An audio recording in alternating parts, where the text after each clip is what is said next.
Hello বন্ধুরা, foodies হেভেনে তোমাদেরকে স্বাগত জানাই। আজ আমি তোমাদের বানিয়ে দেখাবো ঝিঙের তেল। এটা খেতে এতটাই টেস্টি হয় যে এটা দিয়েই এক থালা ভাত খাওয়া হয়ে যাবে। মাত্র কয়েক মিনিটের মধ্যেই চটপট রেডি হয়ে যায় ঝিঙের তেল। শুরু করার আগে বলে দিই, তোমরা যদি এখনও ফুডিজ হেভেনকে সাবস্ক্রাইব না করে থাকো তাহলে এখনই সাবস্ক্রাইব করে দাও। আর এমন সুন্দর সুন্দর রেসিপি সবার আগে পেতে হলে বেল নোটিফিকেশানটা অন করে দাও। ঝিঙের তেল বানানোর জন্য দুটো ঝিঙে খোসা ছাড়িয়ে নিয়ে ভালো করে ধুয়ে নিয়েছি। তারপর ছোট ছোট করে ঝিঙে দুটোকে কেটে নিয়েছি। এখানে আমি একটা শুকনো লঙ্কা নিয়েছি ফোড়ন দেওয়ার জন্য। 6টা রসুনের কোয়া কুচি করে কেটে নিয়েছি। একটা চেরা কাঁচা লঙ্কা আর একটা পেঁয়াজ কুচি করে কেটে নিয়েছি। কড়াই গরম হয়ে গেছে। কড়াইতে 2 চামচ সর্ষের তেল দিয়ে দেব। তেল গরম হয়ে গেলে শুকনো লঙ্কা ফোড়ন দিয়ে দেব। এই সময় আঁচটা লোতে রেখে দেব। এখন রসুন কুচিগুলো দিয়ে দেব। রসুনের কালার লাইট গোল্ডেন হওয়া পর্যন্ত ফ্রাই করে নেব। তারপর পেঁয়াজ কুচিগুলো দিয়ে দেব। পেঁয়াজ ফ্রাই সুন্দর গন্ধ ছাড়ছে আর এর কালারটাও বাদামি হয়ে গেছে। এখন ঝিঙেগুলো কড়াইতে দিয়ে দেব। পরিমাণ মতো লবণ, হলুদ ও চিনি দিয়ে দেব। ভালো করে মিক্স করে নেব।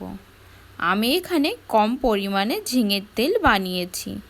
তোমরা ঝিঙের পরিমাণ বাড়ালে সেই অনুপাতে অন্যান্য উপকরণও বাড়িয়ে দেবে। এটাতে জল দেওয়ার দরকার নেই। ঝিঙের থেকে যে জল বেরাবে তাতেই ঝিঙে সিদ্ধ হয়ে যাবে। এখন আমরা এটাকে ঢাকা দিয়ে রেখে দেব 3-4 মিনিটের জন্য। 3-4 মিনিট পর ঢাকনাটা খুলে একটু নাড়াচাড়া করে নিয়ে দেখে নেব ঝিঙেটা সিদ্ধ হয়েছে কিনা।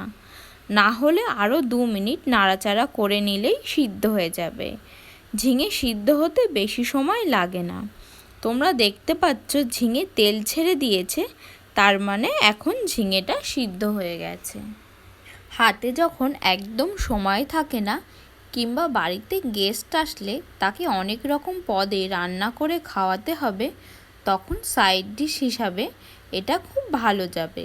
মূলত গরম ভাতের সাথে এটা সব থেকে বেশি ভালো লাগে। ঝিঙের তেল রেডি হয়ে গেছে। আমি এটাকে চিংড়ি মাছ ভাজা দিয়ে গার্নিশ করে নিয়েছি। তোমরা চিংড়ি মাছ কুচি করেও এর উপরে ছড়িয়ে দিতে পারো।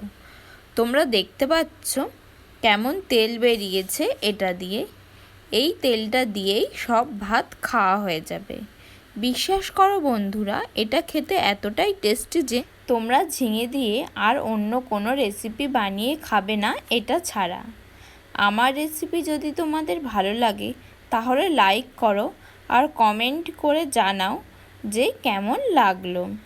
আর আমার চ্যানেল ফুডিজ হেভেনকে সাবস্ক্রাইব করতে ভুলো না। নতুন নতুন রেসিপির আপডেট সবার আগে পেতে হলে বেল আইকনটা প্রেস করে দাও, তাহলে নোটিফিকেশান সবার আগে তোমার কাছে পৌঁছে যাবে।